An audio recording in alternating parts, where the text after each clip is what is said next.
Today I begin a new life. Today I shed my old skin which hath too long suffered the bruises of failure and the wounds of mediocrity. Today I am born anew, and my birthplace is a vineyard where there is fruit for all. Today I will pluck grapes of wisdom from the tallest and fullest vines in the vineyard, for these were planted by the wisest of my profession who have come before me generation upon generation. Today I will savor the taste of grapes from these vines, and verily I will swallow the seed of success buried in each, and new life will sprout within me. The career I have chosen is laden with opportunity, yet it is fraught with heartbreak and despair. And the bodies of those who have failed, were they piled one atop another, would cast a shadow down upon all the pyramids of the earth. Yet I will not fail as the others, for in my hands I now hold the charts which will guide me through perilous waters to shores which only yesterday seemed but a dream. Failure no longer will be my payment for struggle. Just as nature made no provision for my body to tolerate pain, neither has it made any provision for my life to suffer failure. Failure, like pain, is alien to my life. In the past I accepted failure as I accepted pain. Now I reject it, and I am prepared for wisdom and principles which will guide me out of the shadows into the sunlight of wealth, position, and happiness, far beyond my most extravagant dreams, until even the golden apples in the garden of Hesperides will seem no more than my just reward. Time teaches all things to him who lives forever, but I have not the luxury of eternity. Yet within my allotted time I must practice the art of patience, for nature acts never in haste. To create the olive, king of all trees, 100 years is required. An onion plant is old in 9 weeks. I have lived as an onion plant, it has not pleased me. Now I would become the greatest of olive trees, and in truth the greatest of salesmen. And how will this be accomplished? For I have neither the knowledge nor the experience to achieve greatness, and already I have stumbled in ignorance and fallen into pools of self-pity. The answer is simple. I will commence my journey unencumbered with either the weight of unnecessary knowledge or the handicap of meaningless experience. Nature already has supplied me with knowledge and instinct far greater than any beast in the forest. And the value of experience is overrated, usually by old men who nod wisely and speak stupidly. In truth, experience teaches thoroughly, yet her course of instruction devours man's years.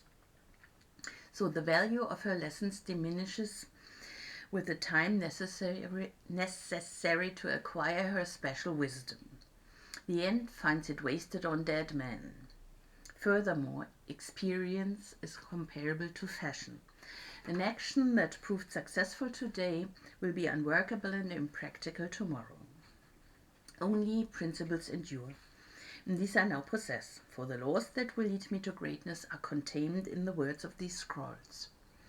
What they will teach me is more to prevent failure than to gain success. For what is success other than a state of mind? Which two among 1,000 wise men defines success with the same words? Yet failure is always described but one way.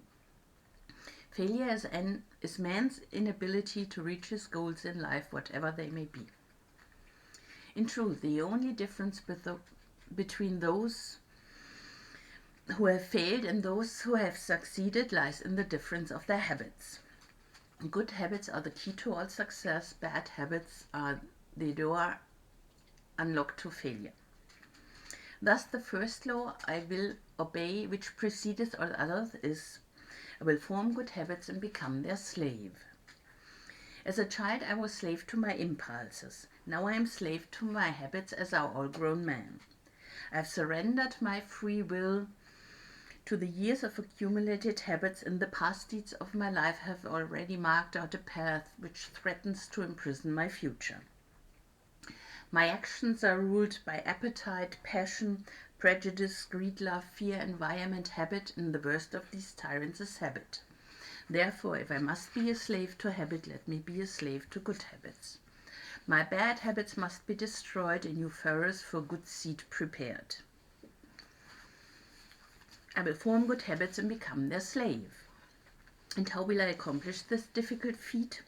Through these scrolls it will be done, for each scroll contains a principle which will drive a bad habit from my life and replace it with one which will bring me closer to success.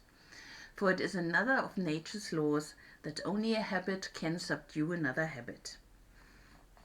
So in order for these written words to perform their chosen task, I must discipline myself with the first of my new habits, which is as follows. I will read each scroll for 30 days in this prescribed manner before I proceed to the next scroll. First, I will read the words in silence when I arise. Then I will read the words in silence after I have partaken of my midday meal. Last, I will read the words again just before I retire at day's end, and most important, on this occasion, I will read the words aloud. On the next day, I will repeat this procedure and I will continue in like manner for 30 days. Then I will turn to the next scroll and repeat this procedure for another 30 days. I will continue in this manner until I have lived with each scroll for 30 days and my reading has become habit. And what will be accomplished with this habit?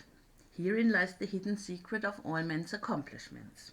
As I repeat the words daily, they will soon become a part of my active mind, but more important, they will also seep into my other mind, that mysterious source which never sleeps, which creates my dreams and often makes me act in ways I do not comprehend.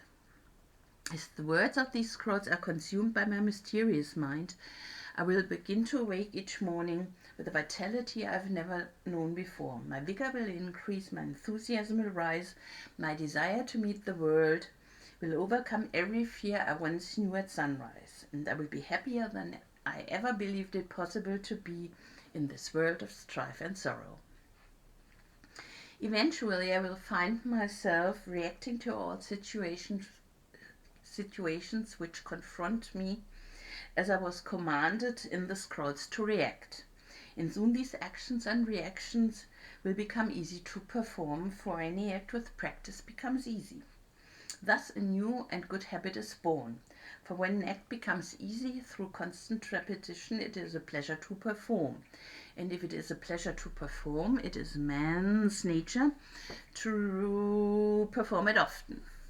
When I perform it often, it becomes a habit, and I become its slave, and since it is a good habit, this is my will. Today I begin a new life, and I make a solemn oath to myself that nothing will retard my new life's growth. I will lose not a day from these readings, for that day cannot be retrieved, nor can I substitute another for it. I must not, I will not break this habit of daily reading from these scrolls, and in truth, the few moments spent each day on this new habit are but a small price to pay for the happiness and success that will be mine. As I read and reread the words in the scrolls to follow, never will I allow the brevity of its scroll nor the simplicity of its words to cause me to treat the scroll's message lightly. Thousands of grapes are pressed to fill one jar with wine, and the grape skin and pulp are tossed to the birds. So it is with these grapes of wisdom from the ages. Much has been filtered and tossed to the wind. Only the pure truth lies distilled in the words to come. I will drink as instructed and spill not a drop, in the seed of success I will swallow. Today my old skin has become as dust. I will walk tall among men, and they will know me not, for today I'm a new man with a new life.